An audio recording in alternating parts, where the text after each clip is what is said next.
cara Allah mengampuni dosa seorang hamba itu ada 5 tahap, 5 tipe. Berapa tipe? 5. Sudah. 1, dengan memaafkan kesalahan itu. Sifat Allah yang memaafkan kesalahan hamba disebut al-afwu. Ya. Misal subuh tadi jam berapa? Kumaha ieu teh? 4:35. Terus ada orang yang sholat subuhnya jam 5:34. Waktu subuh 4:35, sholat subuh 5:3. Salah tidak? Salah. Dosa tidak? Belum tentu. Kalau memang bangunnya kesiangan. Tuh. Dan memang tidak niat bangun kesiangan. Ada yang niatnya bangun kesiangan, malamnya begadang, nonton bola, menang, menangis, ya. Jagoan kalah, bangun kesiangan. Nah, dia bangunnya terlambat, salah, karena tidak tepat waktu, tapi belum tentu dosa. Maka dimaafkan oleh Allah kesalahan itu, ditunaikanlah sholat tepat saat bangunnya. Ya. Jadi kalau Anda terlalu lelah dengan beban kehidupan, kemudian tertidur cukup dalam, ya, lalu bangun tiba-tiba jam 8, walaupun keterlaluan sebetulnya. Bangun, ingat sholat. Nah, sholatlah saat bangunnya. Jadi jam subuh Anda itu pindah saat bangunnya. Ingat ya, waktu sholat orang yang ketiduran adalah saat bangunnya. Saya pernah punya pengalaman di Libya. Lagi ngisi ceramah menjelang buka. 5 menit lagi tinggal buka. Tiba-tiba jemaah angkat tangan dalam sesi pertanyaan. Ustadz, apa hukumnya orang yang puasa tapi tertinggal sholat? Saya tanya balik. Contohnya gimana Pak? Tadi saya subuh bangun kesiangan. Saya menilai bahwa sholat subuh saya sudah lewat. Jadi karena menyimpulkan sudah lewat waktu subuhnya, kehilangan waktu sholat. Dia tetap puasa tapi nggak sholat subuh. Zuhur sholat, asar sholat, maghrib belum karena nunggu buka. Maka bagaimana statusnya, status puasanya? Maka saya jawab, Pak, sekarang ambil wudhu, sholat subuh sekarang. Ya, betul, qadanya saat itu, saat waktu ingatnya di situ sholatnya. Jelas? Nah, itu salah tapi belum tentu mengandung dosa karena ketidaktahuan. Karena lupa jadi salah. Kan lupa itu suka menyebabkan orang tidak ingat kan? Nah, ketika orang tidak ingat berpotensi salah. Kan sering saya bilang, orang kalau korupsi itu bukan tidak sadar kalau korupsi itu salah. Cuman saat korupsi tidak ingat kalau korupsi itu salah. Itu, Bu. Hah? Ini kalau tertukar sendal pulang dari sini, ada ngambil sendal punya orang lain, bukan tidak tahu itu teh punya orang.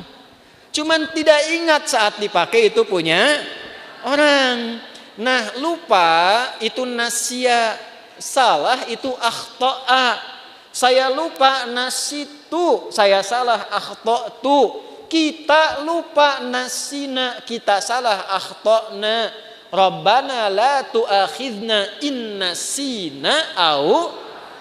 Nah, gitu. Ya Allah, kalau kami lupa dan dengan lupa itu salah, mohon jangan hukum. Kata Allah, saya maha pemaaf, saya maafkan kalau kamu memang sadar itu salah. Karena itu jawaban pertamanya wa'fu anna. Al-afu. Subuh 4:35, salat 5:34. Terlambat karena sengaja, bukan karena tertidur. Nonton, aktivitas begadang, tidak ada perlunya. Udahlah, sampai situ aja gitu ya. Tiba-tiba terlambat, salah. Dosa tidak? Iya, karena sengaja berpotensi menunda waktu Salat. Nah, itu ada kesalahan. Kesalahannya disebut apa? Dzambun. Bisa tulis supaya lebih terlihat. Tadi khotoun. Yang ini dzambun.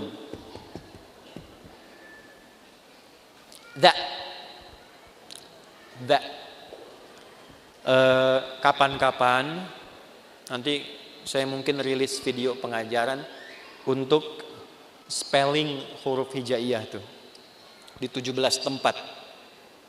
Itu diantara manfaatnya, itu bisa mengeluarkan semua potensi suara dalam tubuh. Bukan hanya untuk baca Al-Quran. Jadi kalau kita bisa mengeksplorasi itu belajar bahasa apapun bisa cepat untuk kita kuasai. Karena semua sumber suara keluar. Misal yang dari sini A, H itu di sini. Ketika ke sini H, ketika ke sini kho, kan? Sampai dha itu dha di sini, dha. Sampai ketemu ba, gampang, matiin aja hurufnya. Ab, at. Nah, itu sumber suaranya. As, az, ab. Ya, harokatnya cuma 3. Namanya ayu. Kalau enggak a, i atau u. Ab. Kasihkan a, ba. Kan? Ciluk. Nah, kan? Dikebawahin bi. Dibesarin u. Nah, ini pakai dha, dzambun. Dzambun itu, maaf, salah yang mengandung unsur dosa. Sengaja menunda sholat, terlambat, dzambun. Allah tidak ingin hambanya pulang ke akhirat bawa dosa. Maka diturunkanlah sifat yang kedua, namanya ghafir. Apa namanya? Ghafir. Ada surah ke-40, surah Ghafir. Lihat ayat ketiga. Ghafiri dzambi. Ghafir dipasangkan dengan dzambun. Ghafiri dzambi wa qabilit taubi. Ini ghafir. Ini al-afu. Sudah terlambat, ngajak orang lain terlambat. Yuk nonton dulu, udah sholat nomor 2, nonton nomor 1. Maka berubah namanya dari dzambun jadi dzunubun. Jamak. Dzambun, dzunubun.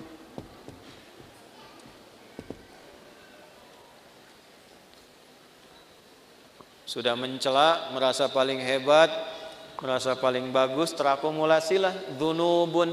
Maka muncul sifat Allah yang ketiga untuk berpotensi menggugurkan itu. Namanya Ghaffarun. Ghaffar. Apa namanya? Di dalam surat apa? Surat Nuh ayat berapa? Ayat 10. Faqultu astaghfiru rabbakum innahu kana ghaffara. Kenapa menggunakan ghafara tidak ghafira? Karena umatnya Nabi Nuh sudah terakumulasi kesalahannya. Sudah mengancam Nabi Nuh, sudah nuduh Nabi Nuh, menjelek-jelekan Nabi Nuh, ngusir Nabi Nuh, menantang azab. Maka diturunkanlah kalimatnya bukan ghafir tapi ghafar. Sudah terlambat sholatnya, ngajak orang lain gak ke masjid, mencela orang yang ke masjid. Ayo atuh orang nonton heula, sholat dah sholat nomor 2 tuh. Isin aku itu ke masjid, ada eta mah sok soleh wungkul. Paham? Ya. Maka yang keempat ini ditambah ada zalimnya. Namanya dzunubun ma'adzulmi. Dzunubun ma'adzulmi. Dzunub dan zalim.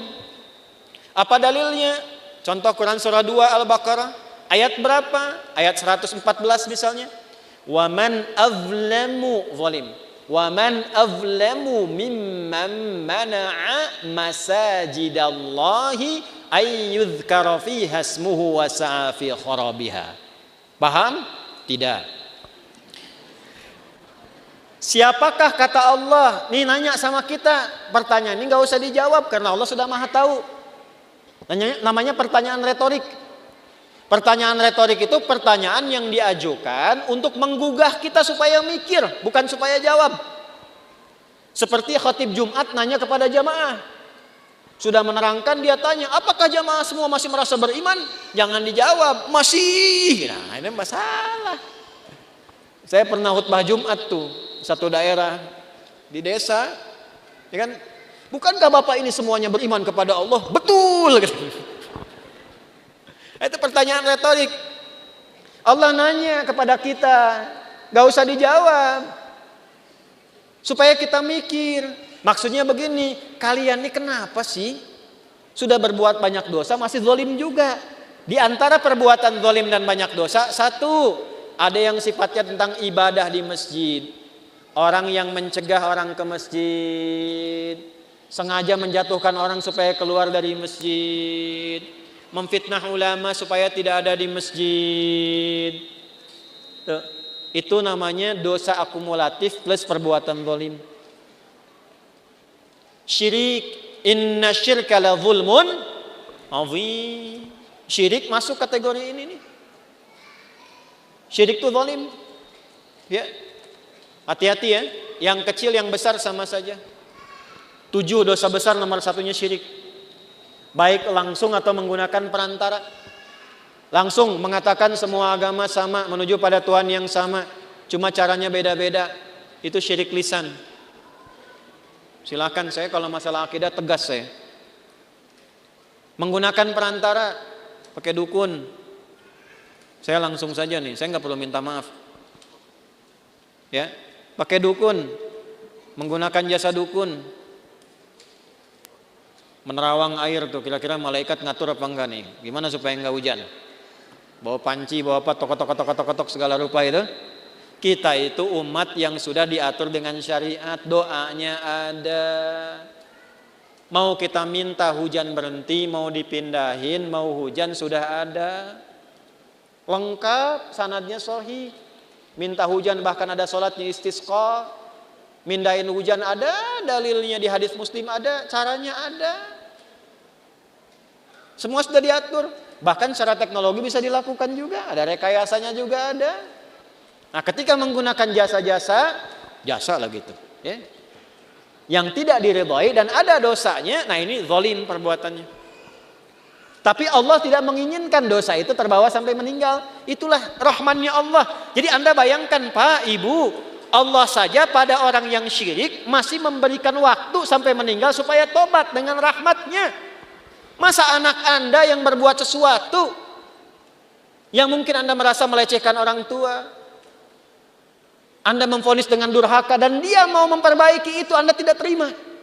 Allah masih terima. Anda bukan Tuhan, sudah tidak mengakui sebagai anak. Di mana rahmatnya?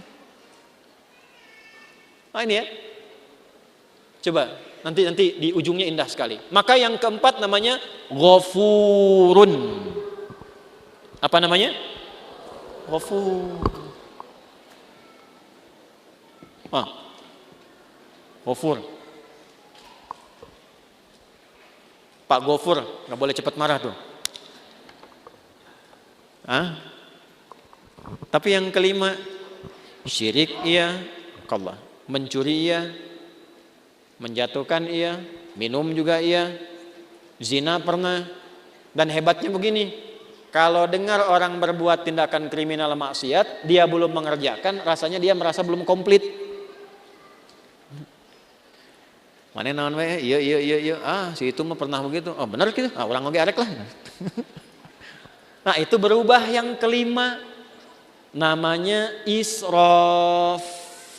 Apa namanya? Israf itu sudah berlebihan.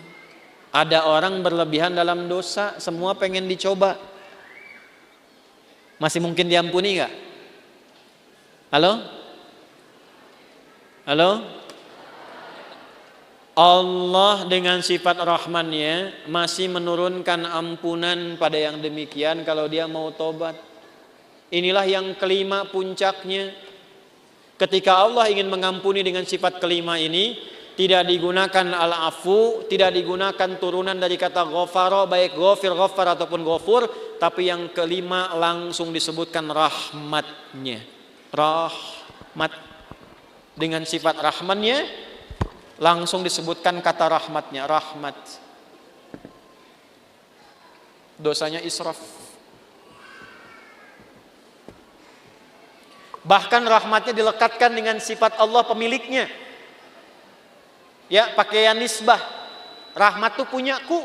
Maka dengan rahmat yang aku punya, semua rahmatku aku punya nih. Aku tawarkan kepadamu ampunan supaya engkau tobat dari dosa yang kau kerjakan itu. Nih, ada yang pernah mabuk, pernah bunuh, pernah zina, pernah merampok, pengen tobat, pengen balik. Kata Allah jawabnya bagaimana? Hei, aku tawarkan kepadamu semua rahmat yang aku punya untuk mengampuni dosamu kalau engkau benar mau tobat. Kurang apa coba? Jadi kalau dengan tawaran itu masih ada yang belum tobat, keterlaluan itu. Dengan cara apa lagi Allah mesti ampuni? Di mana dalilnya? Quran surah ke-39. Di ayat berapa? 53. Bagaimana bunyinya? Qul ya ibadiyalladzina asrafu ala anfusihim la taqnatu mir rahmatillah. Sandarkan pada Allah. Wasi'at rahmati kulla syai'. Rahmat ketemu yang mutakallim. Rahmatku mencakup semuanya. Ya di situ apa? Allah. Jangan putus asa dari rahmat Allah. Kenapa tidak langsung menggunakan rahmati? Karena kalau banyak dosa, biasanya nggak kenal Allah, walaupun mengaku Muslim. Itu. Maka nama Allahnya dikenalkan lagi, supaya kenal lagi. Ya. Contoh nih, ada orang sudah terakumulasi dosanya, profesional lah di bidang dosa, mabuk, nipu, ngerampok segala rupa kan. Terus Anda ingatkan, ya itulah orang bertakwa kepada Allah. Nah, pasti jawabnya gini, atau mau Allah lah gitu. Jangan bawa Tuhan gitu ya. Nah, karena belum kenal Tuhan, dikenalkan lagi la taqnatu mir rahmatillah. Dan hebatnya masih diaku hamba, Pak. Kul ya Muhammad, katakan ya ibadi, hei hambaku, masih diaku hamba. Coba ya, ini jangan anak Anda lah, anak umum aja. Ada ibu dan ayah, anaknya begitu durhaka, buruk terhadap citra keluarga.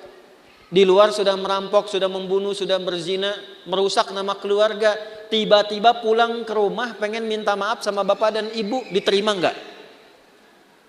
Ayo.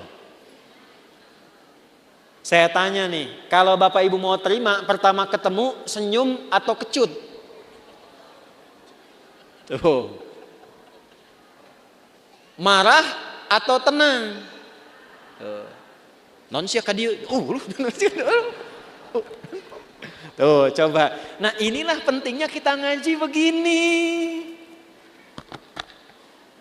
Ini anak datang pengen taubat, wasilahnya orang tua pengen minta maaf. Allah yang pencipta kita mengatakan, "Qul ya ibadi." Pakai kata iba, hambaku. Pakai ya disebutkan 360 kali dalam Al-Quran. Fungsinya 3 di ilmu nahwu. Nidaul qarib, nidaul mutawassit, nidaul ba'id. Memanggil yang dekat, yang menengah, yang jauh. Hei ahli maksiat, dimanapun berada, semua jangkauan. Yang telah menyimpulkan mungkin Allah nggak akan ampuni dosaku. Salah kesimpulannya, kata Allah, hambaku sini, jangan putus asa dari rahmatku. Setelah Allah berikan rahmat, teruskan ayatnya. Innallaha yaghfirudz dzunuba jami'a.